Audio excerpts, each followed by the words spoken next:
Halo YouTube, selamat datang di channel Motomobi. Mini Countryman. Sesuai namanya, Countryman, orang desa. Mini yang tadinya dibuat untuk orang-orang yang suka dengan mini, namun tinggalnya di pedesaan dengan kondisi jalan yang aspalnya tidak terlalu mulus, macam ada gravelnya. Countryman ini dibuat ground clearance-nya lebih tinggi agar tidak mentok, namun masih punya handling seperti mini-mini lainnya yang gesit. Ada go-kart feel-nya. Mini Countryman ini tadinya hanya sebuah konsep seperti ini. Namanya Mini Beachcomber. Aneh sekali. Tidak ada pintunya dan atapnya. Namun di konsepnya sudah pasti berpenggerak all-wheel drive dan bannya ban off-road. Namun karena ternyata banyak orang yang pengen mobil seperti itu, jadilah Mini Countryman. Generasi pertama Mini Countryman ini muncul tahun 2010 dengan kode bodi R60. Bentuknya seperti ini. Dengan moncong seperti ini. Countryman di belahan dunia lain itu laku. Namun di Indonesia, seperti beda segmen. Kemudian generasi keduanya muncul tahun 2016 dengan kode bodi F60. Bentuknya seperti masih kurang menggairahkan, walaupun sudah lebih baik daripada generasi pertamanya. Makanya di Indonesia generasi kedua ini sepertinya masih lebih banyak di jalanan ibu kota. Kemudian tahun 2023, ini dia Countryman yang ada di video kami ini. Kode bodinya U25 yang punya platform BMW UKL2, yes, masih platform yang dulu sebenarnya. Punya bentuk yang sepertinya meninggalkan Mini yang kesannya bulat-bulat di bagian moncongnya. Terkesan lebih tegas dan bagian pilar-pilarnya dibuat lebih rendah, terkesan lebih manis dibandingkan dengan generasi-generasi sebelumnya yang pilarnya tinggi, sehingga tidak terlihat jenong. Kemudian bagaimana rasanya Mini Countryman baru ini? Nonton video ini sampai habis karena yang ini elektrik. Yes, generasi terakhir Countryman. Ya, seperti ini. Perkiraan kami bentuknya dari awal begitu, Countryman mau keluar baru. Pasti kayak begini, iya.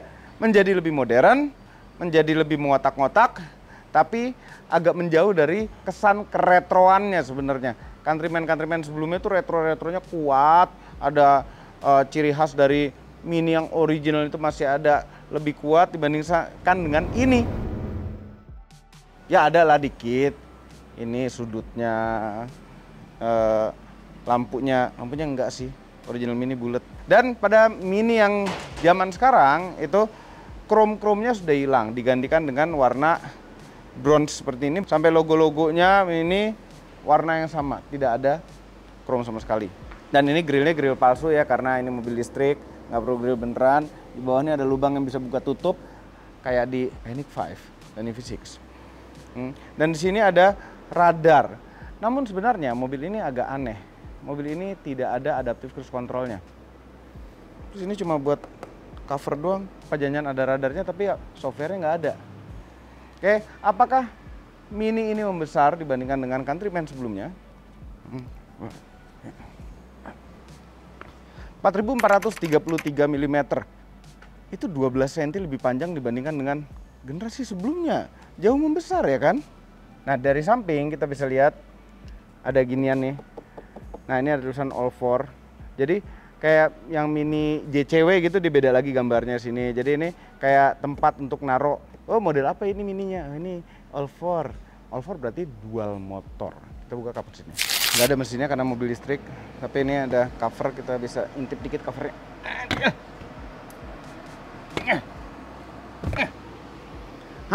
Komponen listrik, controller dan motor listrik depan ada di sini. Dan ini kita bisa lihat ada strut bar.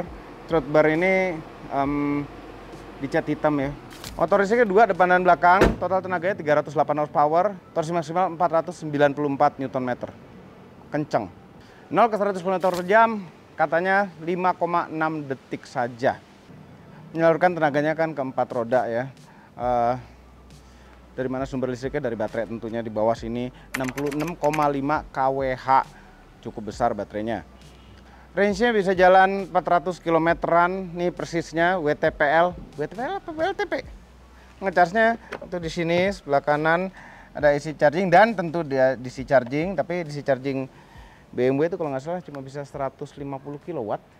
Tapi udah cukup lah. Kenapa cukup? Karena rest area di Indonesia di Trans Jawa itu isinya sudah pada 50 kilowatan.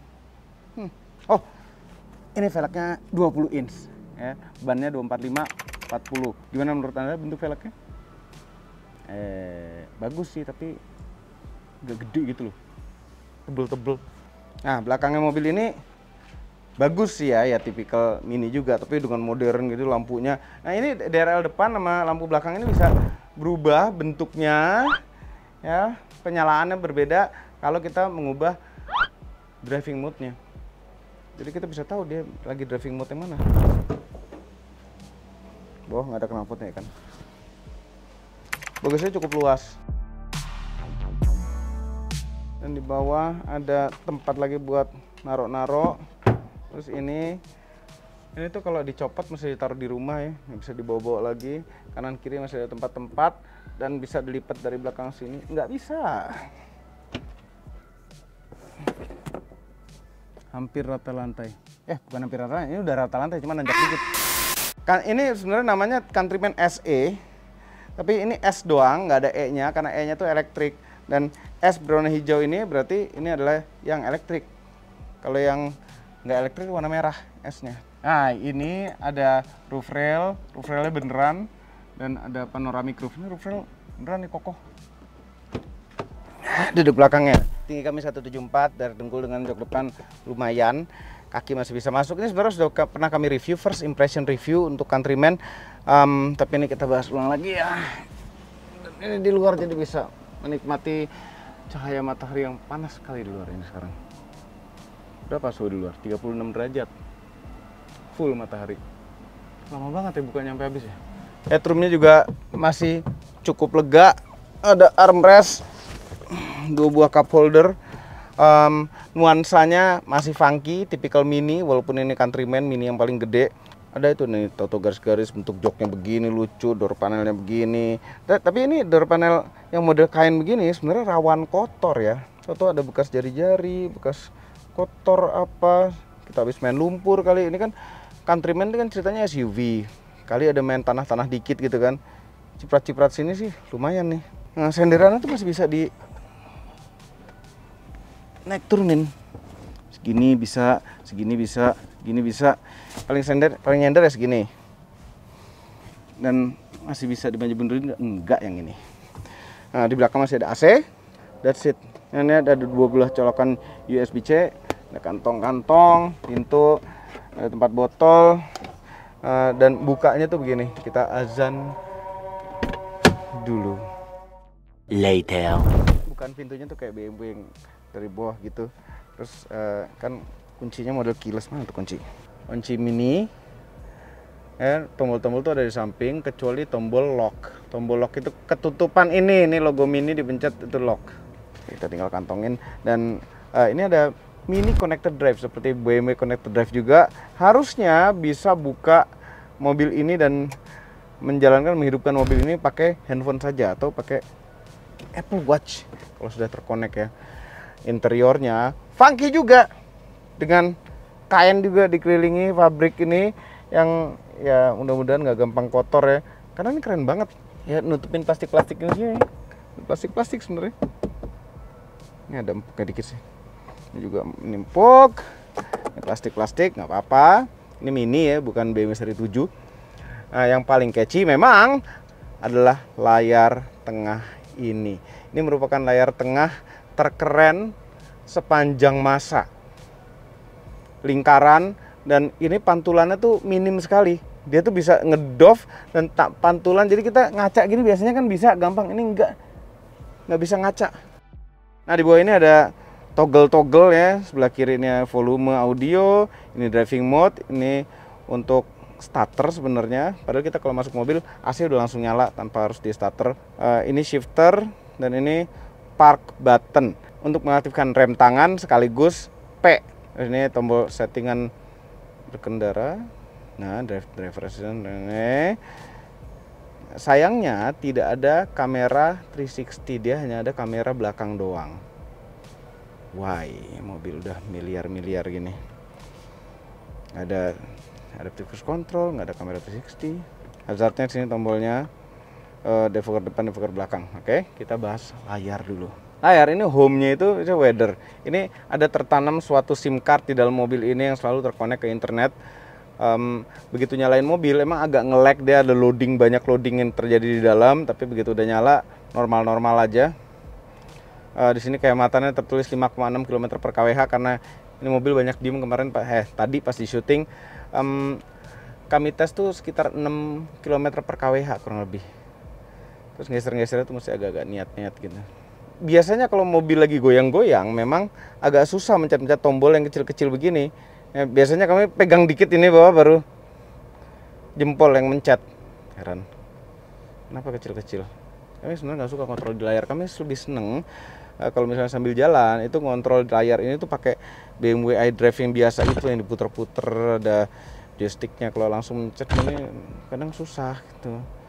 Nah, menu-menunya di dalam nih seperti BMW juga, makanya seperti BMW juga banyak banget ini pilihan icon-iconnya. Mau milih apa ya, kita mau settingan apa ya. Ya kami nggak akan bahas detail itu. Yang kami suka tuh petanya. Tuh, petanya tuh bagus. Dan kalau misalnya driving mode ini bisa di 3D-in gitu tuh. Loading deh. Garut, Bandung. Terus kalau driving mode-nya diubah, ini kan ada beberapa driving mode nih. Ini yang core, yang standar, yang normal gitu ya. Green, personal, personalnya bisa diubah-ubah. Timeless, ini yang paling keren. Dia akan bernuansa kuno gini. Pakai ada bunyi-bunyi kalau misalnya tiap rubah driving mode, walaupun itu bisa dimatiin ya. Tampilan standar ini speedometer dan kawan-kawannya di sini. Petanya juga ikut berwarna yang sama. Keren. Nah, kalau model ini trail, petanya tuh dia ada perubahan juga dikit. Walaupun warnanya ininya kompas, terus di petanya telepon lagi.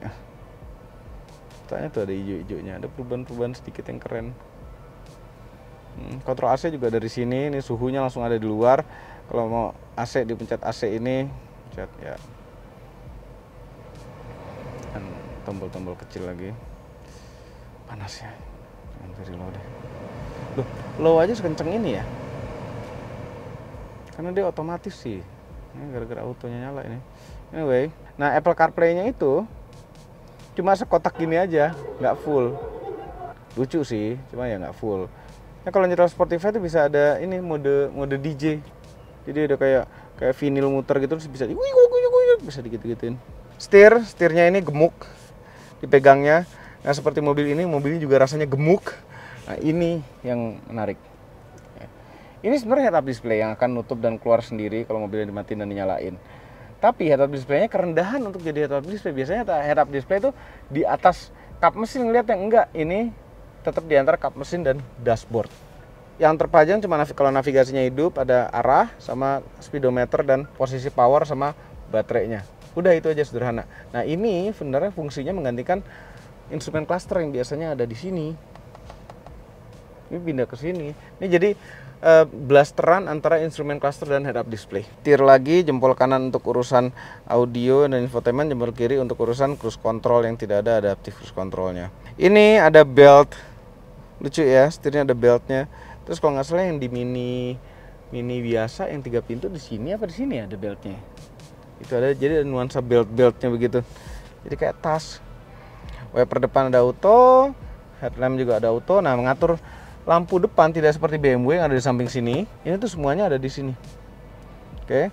Nah, kalau untuk mengatur lampu kita tekan ini, pilihannya ada di instrumen. Tuh. Mau apa? Auto, lampu kecil aja untuk nyalain fog lamp nih. Posisinya lagi auto high beam. Ini mirip seperti yang ada di BMW.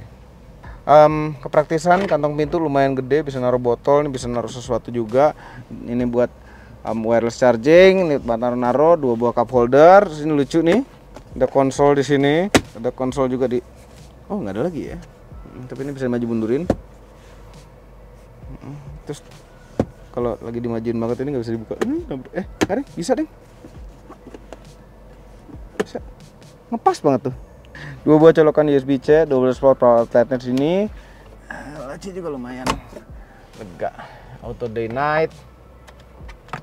Lampu kuning. tapi LED. Terus ini buat kampanye bisa juga. Kalau calaknya gemuk itu pasti muat karena bukannya gede. Tuh. Nah, joknya itu tidak disediakan lumbar support. Tapi ini 8-way ya pergerakannya, dan setirnya mechanical, tilt dan teleskopik, dan surprisingly teleskopiknya kami cukup, nggak perlu terlalu paling dekat sama badan, segini cukup. Dan tingginya biasanya kami setel mobil tuh serendah mungkin biasanya. Namun dalam hal ini kalau serendah mungkin, ini harus serendah mungkin juga. Head up display-nya ini hampir setengah udah ketutup setir. Ya, jadi agak tinggi sedikit biar ini kelihatan dan biar tetap terasa nyetir SUV. Sekarang saatnya kita jalan. Shifter. Oh, ini shifter. Shifternya ada B-nya juga ya, kayak BMW untuk control driving. D, mundur. Kalau setengah ke netral, terus kalau bawah 2 kali itu masuk ke B. Parknya dipencet sekaligus engage rem tangan. Yuk.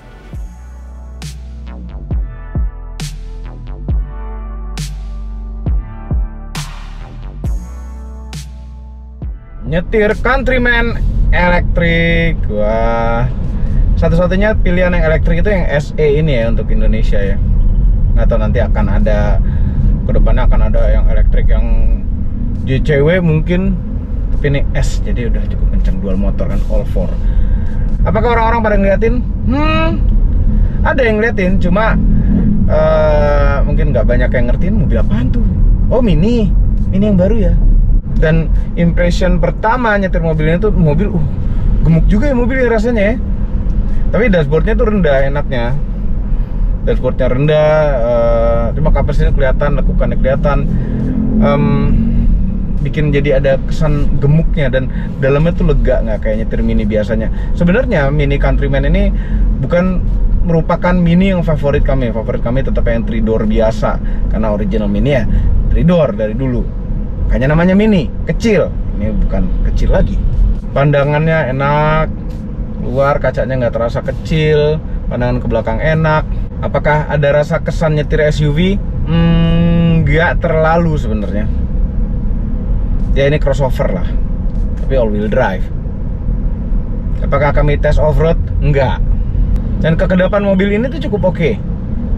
Suara motor di luar itu nggak terlalu terdengar ke dalam, dan kami nggak terlalu perlu teriak-teriak ke GoPro mungkin. Jadi ada rasa mewahnya mobil ini. Ya dari brand premium ya kan, bagian dari BMW. Dan nyetir BMW listrik ya Mini sama aja.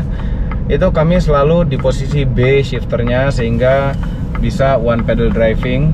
Dan one pedal driving terbaik di semua mobil listrik menurut kami ya grup BMW ini, karena dia smooth sekaligus dia tuh regennya tuh kuat, jadi nggak banyak tiba-tiba mesti pindah ke rem kakinya. Cuma apabila harus pindah ke rem itu smooth juga ngeremnya, nggak seperti yang terjadi di Hyundai Kia elektriknya, begitu pindah ke rem tuh ngagetin. Nah ini kita masuk jalan kecil, ada polder kecil-kecil. Polder kecil-kecil sih masih oke, karena diameter rodanya tuh kan besar ya. Tapi suspensinya kalau ngelewatin jalan kasar itu ada suara duk sedikit di depan, tipikal mobil zaman sekarang sih sebenarnya. Suspensi depannya tuh nggak ada yang smooth tanpa suara gitu. Tuh, klek-klek. Yang belakangnya enggak, baik-baik aja yang belakangnya. Nah, goncangan gelombang halus mobil ini sebenarnya agak kaku, cuma masih bisa diterima karena ini Mini dia kan ngomongnya selalu go-kart feel. Go-kart tuh nggak ada suspensinya. Jadi ya kalau agak keras mohon dimaklumi. Nah kayaknya ini lebih empuk sedikit dibandingkan dengan generasi sebelumnya. Kami agak-agak lupa sih generasi sebelumnya nyetirnya udah lama sekali. Mengenai suara audionya, ini audionya tuh adalah Harman Kardon. Suaranya standar Harman Kardon, yang harusnya bisa di setel lagi untuk lebih enak lagi. Mungkin kalau dipakein prosesor, di-tuning sama installer audio yang benar pasti jauh lebih enak. Nah, udah mulai sempit-sempit. Bubaran anak sekolah. Ibu-ibu naik Pajero Sport.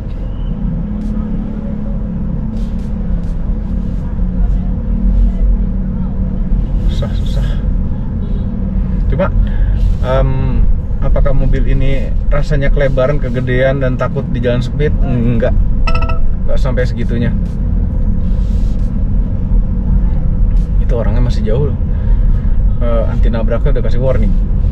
Terus ngelihat head up display begini, enak gitu, kayak ngelihat instrumen cluster tapi jauh. Head up displaynya itu seperti seakan-akan instrumen clusternya tuh di ujung di lampu depan kita. Nah ini tipikal BMW juga nih. Kadang terdengar road noise. Karena ini mobil listrik, jadi lebih terdengar lagi. Jalanan beton agak terasa bantingan ya. Intinya mobil ini tuh nggak empuk, tapi apakah stabil?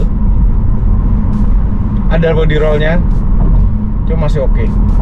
Dan setirnya sudah tidak sedirect mini terdahulu. Ini directness-nya, ini udah agak mengarah ke arah kenyamanan. Kayak kita set cruise control, jadi bisa speed limit atau cruise control yang dipilih. Tapi tidak ada adaptive cruise control, why? Kehematan kami udah cerita tadi ya, sekitar 6 km per kWh, which is okay untuk mobil dual motor, kurang lebih seperti di EV6 kami. Tapi ya kalau nyetir mini itu ada rasa menyenangkan aja gitu, nggak boring. Apabila Anda pengguna mini, Anda tuh orangnya nggak boring, karena mencari mobil yang tidak boring. Oke, saatnya kita tes 100, pindah ke go-kart.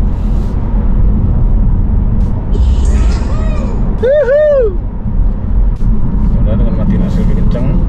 Traction control masih hidup. Tes 100. 1, 2, 3. Kenceng, hampir 500 Nm. 100. Aha. 5,52 detik. Beda dikit dan lebih cepat daripada klaimnya dia. Klaimnya di 5,6, 5,2 detik. Ini baterainya tuh posisi 50% kurang. Jadi mungkin performance-nya itu tidak prima amat. Dibanding sama baterai di atas 80% gitu misalnya. Tapi belum tentu ya. Kadang ada mobil listrik yang seperti itu soalnya. Mengenai nyetir mobil ini, ya nyetirnya masih oke. Sebenarnya platformnya masih mirip-mirip sama yang lama, tapi ya sudah diperbarui semua dan nyetir oke. Nggak spesial amat. Suspensi masih ada agak kerasnya, tapi sebenarnya masih bisa diterima karena masih ada hawa-hawa go-kart feel-nya, walaupun ini mobil mini yang paling besar. Dan kemudian harganya, apakah worth it? Voiceover. Overall, mengenai Mini Countryman yang terbaru, merupakan crossover yang unik. Ya, Mini memang selalu tampil berbeda dengan crossover lainnya. Bentuknya unik dan funky. Orang akan selalu tahu bahwa yang kita bawa ini adalah Mini yang bergengsi. Mengenai gengsi, yes, harganya mendukung kegengsiannya. Karena harga Mini Countryman ini tidak murah. Untuk menebus Mini Countryman versi entry level dengan front wheel drive, harganya mulai dari 1,1 miliar. Dan untuk yang termahal, Anda bisa menebus dengan 1,5 miliar. Tetap saja kalau kami tetap beli yang listrik. Bagaimana menurut Anda? Apakah worth it untuk dibeli? Silahkan komentar di bawah. Semua ini adalah opini pribadi saya. Kami tim Motomobi tidak dibayar oleh siapapun dan apapun yang terlihat pada video ini. Jangan lupa tekan tombol jempol ke atas dan subscribe channel Motomobi, Omobi, dan Mesmobi apabila belum berikutkan tombol loncengnya. Share video ini ke seluruh dunia melalui sosial media Anda dan jangan lupa follow sosial media kami semua termasuk Instagram. Cek motomobinews.id untuk berita-berita otomotif terbaru. Terima kasih telah menonton.